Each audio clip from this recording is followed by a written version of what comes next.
নমস্কার, প্রান্তিক গাইডে সবাইকে শুভেচ্ছা অভিনন্দন। কলকাতা বিশ্ববিদ্যালয় BA first semester Bangla honours বা মেজর ডিএসসিসি 1 পেপারের ফাইনাল সাজেশন। প্রান্তিক গাইডের suggestion best quality number 1, 100% common প্রান্তিক গাইডের সাজেশন। প্রান্তিক গাইডের সাজেশন ফলো করলে অন্য কোনো সাজেশন ফলো করার প্রয়োজন পড়বে না। ভালো রেজাল্ট করতে গেলে, পাস করতে গেলে প্রান্তিক গাইড তোমাদের কাছে best choice and first choice. আর যারা প্রান্তিক গাইডে অনলাইন ক্লাস করতে চাও বা নোট সংগ্রহ করতে চাও, স্ক্রিনে দেওয়া নাম্বারে যোগাযোগ করবে, সমস্ত কিছু হেল্প পেয়ে যাবে। আমাদের বাংলা অনার্সের ভালো নাম্বার পাওয়ার মূল চাবিকাঠি হচ্ছে স্ট্যান্ডার্ড কোয়ালিটি নোটস। ভালো মানের নোটস লিখতে হবে, যথাযথ উত্তর করতে হবে এবং ভালো মানের নোটস লিখতে হবে। ভালো মানের নোটস আমরা প্রোভাইড করি এবং সংক্ষিপ্ত প্রশ্ন উত্তর। আমি কিন্তু বারবার জোর দিই, টেক্সট এবং সংক্ষিপ্ত প্রশ্ন উত্তর 1 এবং 5 স্কোর করতে গেলে 75%, না হলে তোমরা রিসার্চ উইথ অনার্স করতে পারবে না। 75% বা 80-85% যদি পেতে চাও, অবশ্যই আমি চাইবো অনলাইন ক্লাসে যুক্ত হয়ে যাবে। প্রান্তিক গাইড তোমাদের সেবায় রয়েছে, পাশে রয়েছে। যে কোনো প্রয়োজনে, যে কোনো সমস্যা যোগাযোগ করবে, সমস্ত কিছু হেল্প পেয়ে যাবে। আমি খুব স্বল্প পারিশ্রমিকের নোটস এবং ক্লাস প্রোভাইড করি। স্ক্রিনে দেওয়া নাম্বার যোগাযোগ করবে, সমস্ত কিছু হেল্প পেয়ে যাবে। এই পেপারে রয়েছে প্রাচীন যুগ ও মধ্যযুগ। খুব ডিফিকাল্ট কিন্তু। দেখো, আমি যদি চাই ভালো রেজাল্ট করতে, তাহলে অবশ্যই আমি পড়াশোনার প্রতি মনোযোগ হব। কোনটা কঠিন আর কোনটা সহজ সেদিকে আমি দৃষ্টিপাত করবো না, আলোকপাত করবো না। আমার কাজ হচ্ছে পড়াশোনা করা এবং যে কোনো মূল্যে, যে কোনো প্রকারে আমার টার্গেটটাকে ফিল আপ করা। ভালো রেজাল্ট চাই, ভালো রেজাল্ট। যদি ভালো রেজাল্ট করতে চাও, আমি যে সাজেশানটা দেবো শুধুমাত্র সেগুলোই ফলো করে যাবে এবং আমি স্টার মারি। দেখো, এরপরে আরও একটা সাজেশান দেবো, লাস্ট মিনিট ফাইনাল সাজেশান। প্রান্তিক গাইডের লাস্ট মিনিট ফাইনাল সাজেশান কেউ মিস করবে না। আজকে যদিও দিয়ে দিচ্ছি আমি ফাইনাল সাজেশান, এটাই ফলো করো। এই ফাইনাল সাজেশান অবশ্যই সবাই ফলো করবে এবং তোমার বন্ধুদেরকে শেয়ার করে দিও। মডিউল 1 রয়েছে 15 নম্বরের, লিখে নাও, বাংলার সমাজ ও সাহিত্যে তুর্কি আক্রমণের কারণ ও প্রভাব। আমি সুপার স্টার মারি, কম স্টার মারি, অল্প স্টার, এইগুলো ভালো করে মার্ক করবে। খুব মনোযোগ দিয়ে আমার কথাগুলো শুনবে, কেউ স্কিপ করবে না, এটা আমার বিশেষভাবে তোমাদের কাছে অনুরোধ। বাংলার সমাজ ও সাহিত্যে তুর্কি আক্রমণের কারণ ও প্রভাব এবং ফলাফল আলোচনা করো। সুপার স্টার মারো, এটা সুপার স্টার মারো। যুগ বিভাজনের বিতর্কগুলি আলোচনা করো। যুগ বিভাজনের বিতর্ক, এটা কিন্তু আবার 5এও আসে। চর্যাপদ, শ্রীকৃষ্ণ কীর্তন, এখান থেকে কিন্তু প্রচুর প্রশ্ন আসে, 1, 5 এবং 15। দেখো, চর্যাপদের আবিষ্কার, চর্যাপদের প্রকাশকাল, নামকরণ, রচনাকাল, সন্ধ্যা ভাষা, চর্যাপদের গুরুত্ব অর্থাৎ ঐতিহাসিক গুরুত্ব, চর্যাপদের ধর্ম, সাহিত্যমূল্য, সমাজচিত্র। সমাজচিত্রটা 5-এর জন্য করে রাখো এবছর, কিন্তু সাহিত্যমূল্য, গুরুত্ব এবং ধর্ম, মানে সাধারণ তত্ত্ব যেটা আর কি, ওটা খুব ভালো করে করবে। এটা চর্যাপদ থেকে অবশ্যই প্রশ্ন আসবে। চর্যাপদ ভাষাকে সন্ধ্যা ভাষা বলা হয় কেন, এটা সুপারস্টার মারো। গুরুত্ব, সাহিত্যমূল্য, অবশ্যই সুপারস্টার মারো। আর আবিষ্কার, প্রকাশকাল, নামকরণ, এগুলো তো মোটামুটি তোমাদের 1-এও আসতে পারে, 5-এও আসতে পারে। বিশেষ করে নামকরণটা 5-এ আসে, সন্ধ্যা ভাষা 5-এ আসে। তাহলে চর্যাপদ করছো। পরের প্রশ্ন হচ্ছে শ্রীকৃষ্ণ কীর্তন। এক্ষেত্রেও তাই, শ্রীকৃষ্ণ কীর্তন কাব্যের আবিষ্কার, প্রকাশকাল, রচনাকাল, নামকরণ, এগুলো মোটামুটি অবশ্যই করবে। চণ্ডীদাস সমস্যা বা কবি পরিচয়, 4জন নামধারী চণ্ডীদাসের সন্ধান পাওয়া যাচ্ছে। শ্রীকৃষ্ণ কীর্তন কাব্যের সমাজচিত্র, শ্রীকৃষ্ণ কীর্তন কাব্যের সমাজচিত্র। শ্রীকৃষ্ণ কীর্তন কাব্যের যে 13টা খণ্ড রয়েছে, সেই 13টা খণ্ডের বিষয়বস্তু, কাব্যের বিষয়বস্তু, সাহিত্যমূল্য, কাব্যমূল্য, এই কটাই। শ্রীকৃষ্ণ কীর্তন সুপারস্টার মানে, বিশেষ করে সমাজচিত্র। বাংলা সাহিত্যের ইতিহাসে আদি পর্বের গতি প্রকৃতি, আদি পর্বের গতি প্রকৃতি কেমন ছিল, বাংলা সাহিত্যের ইতিহাসে আদি পর্বের গতি প্রকৃতি কেমন ছিল তা আলোচনা করো। এইগুলো মডিউল 1 থেকে। দেখো, আমি স্টার মারলাম, সুপার স্টার মারলাম, তেমনভাবে পড়াশোনা করবে। মডিউল 2 থেকে লিখে নেবে অনুবাদ সাহিত্য। অনুবাদ সাহিত্যে কবি কাশিরাম দাস, মহাভারত রচয়িতা, তার কাব্যের নাম ভারত পাঁচালী। কাশিরাম দাসের কবি কৃতিত্ব।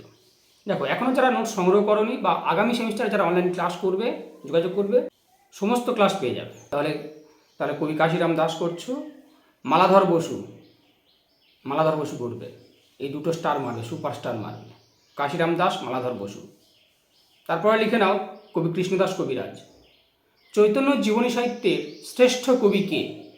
চৈতন্য চরিতামৃত গ্রন্থের রচয়িতা হিসাবে কৃষ্ণদাস কবিরাজের কৃতিত্ব, বা চৈতন্য জীবনী সাহিত্যের শ্রেষ্ঠ কবিকে কৃষ্ণদাস কবিরাজ করবে, এটাও স্টার মারবে। তারপর হচ্ছে বৈষ্ণব পদকর্তা হিসাবে বিদ্যাপতির কবি কৃতিত্ব আলোচনা করো। বৈষ্ণব পদকর্তা হিসাবে বিদ্যাপতির কবি কৃতিত্ব। গোবিন্দ দাস ঘুরিয়ে আসে আবার, বিদ্যাপতিকে বাংলা সাহিত্যে অন্তর্ভুক্তির কারণ কি, গোবিন্দ দাসকে বিদ্যাপতির ভাবশিষ্য বলা হয় কেন, এগুলো 5 বা 15 ঘুরিয়ে ফিরিয়ে আসে। তবে আমি বলবো বিদ্যাপতিটা ভালো করে করো কিন্তু।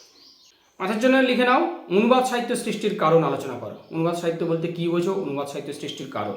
টিকা লেখো চৈতন্য ভাগবত। দেখো বড় নোটস যদি ভালো করে করো 5 আর 1-এর চিন্তা করতে হবে না। এই যে কৃষ্ণদাস কবিরাজ বললাম, তার একটা গ্রন্থ রয়েছে, এটা আবার 5-এও তো আসতে পারে। চৈতন্য চরিতামৃত, সেটা 5-এও আসতে পারে। কাশীরাম দাসের কাব্যের নাম ভারত পাঁচালী, এটা 5-এ আসতে পারে। মালাধর বসুর কাব্যের নাম শ্রীকৃষ্ণ বিজয়, এটা আবার 5 আলাদা করে ঘুরিয়ে আসতে পারে। চৈতন্য ভাগবত মানে বৃন্দাবন দাস করবে। কৃত্তিবাসের জনপ্রিয়তার কারণ, কৃত্তিবাস ওঝার জনপ্রিয়তার কারণ মানে শ্রীরাম পাঁচালী তার কাব্যের নাম। গোবিন্দ দাসকে দ্বিতীয় বিদ্যাপতি বলা হয় কেন? গোবিন্দ দাসকে দ্বিতীয় বিদ্যাপতি বলা হয় কেন? জ্ঞানদাসকে চণ্ডীদাসের ভাবশিষ্য বলার কারণ কি? জ্ঞানদাসকে চণ্ডীদাসের ভাবশিষ্য বলার কারণ কি? কবীন্দ্র পরমেশ্বর, শ্রীকর নন্দী, শ্রীরাম পাঁচালী, এই কটা। তাহলে কাশীরাম দাস, মালাধর বসু, কৃষ্ণদাস কবিরাজ, 3টে খুব ভালো করে করছো। তারপরে হচ্ছে বিদ্যাপতি অল্প। এবার গোবিন্দ দাস বা এই 5-এরগুলো এগুলো একটু দেখে রাখবে। দেখো আমি তোমাদের অবশ্যই জানাবো ভিডিওতে টিকা কীভাবে লিখবে, 5-এর অ্যান্সার কীভাবে লিখলে ফুল মার্কস পাওয়া যায় এবং উত্তর কীভাবে লিখতে হয়, তার জন্য অবশ্যই ভিডিও নিয়ে আসবো। চ্যানেলের সঙ্গে থাকবে, সাবস্ক্রাইব করে রাখবে। যারা নতুন অবশ্যই আপনি সাবস্ক্রাইব করো। যাও মডিউল 3 থেকে লিখে নাও শাক্ত পদকর্তা হিসাবে রামপ্রসাদ সেনের কবি কৃতিত্ব আলোচনা করো। শাক্ত পদকর্তা হিসাবে রামপ্রসাদ সেনের কবি কৃতিত্ব আলোচনা করো। শাক্ত পদকর্তা হিসাবে কমলাকান্ত ভট্টাচার্যের কবি কৃতিত্ব, এই 2 কবির আবার তুলনা আসে। রামপ্রসাদ সেন ভক্তের আকুতি পর্যায়ে শ্রেষ্ঠত্ব অর্জন করেছেন, আর কমলাকান্ত আগমনী বিজয় পর্যায়ে। এই 2 কবির তুলনামূলক আলোচনা আসে। তাই রামপ্রসাদ সেন, কমলাকান্ত ভট্টাচার্য অবশ্যই করবে। তারপরে লিখে নাও ধর্মমঙ্গল কাব্য। ধর্মমঙ্গল কাব্যের শ্রেষ্ঠ কবিকে?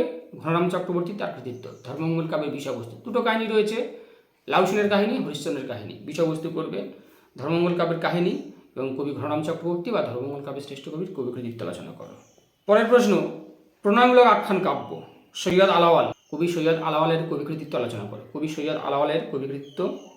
প্রণয়মূলক আখ্যান কাব্য থেকে করবে সৈয়দ আলাওয়াল এবং দৌলত কাজী। সৈয়দ আলাওয়াল, দৌলত কাজী, 2টো একসঙ্গে আসে আবার ঘুরিয়ে আসে। তাহলে সৈয়দ আলাওয়াল, দৌলত কাজী করবে। এবার তাদের কাব্যের নামগুলো দেখো, 5-এ বেশিরভাগ ক্ষেত্রে আসে যে সমস্ত কবিরা তাদের কাব্য রচনা করেছেন সেই কাব্যগুলো তুলে দেয়। এই কাব্যগুলো ভালো করে মনে রাখবে।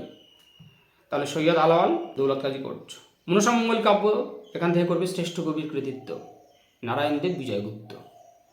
5-এর জন্য এখান থেকে করবে মঙ্গল কাব্যের সংজ্ঞা, বৈশিষ্ট্য, নামকরণ, মঙ্গল কাব্যের উদ্ভবের কারণ, বা মঙ্গল কাব্যকে কেন এই নামে অভিহিত করা হতো।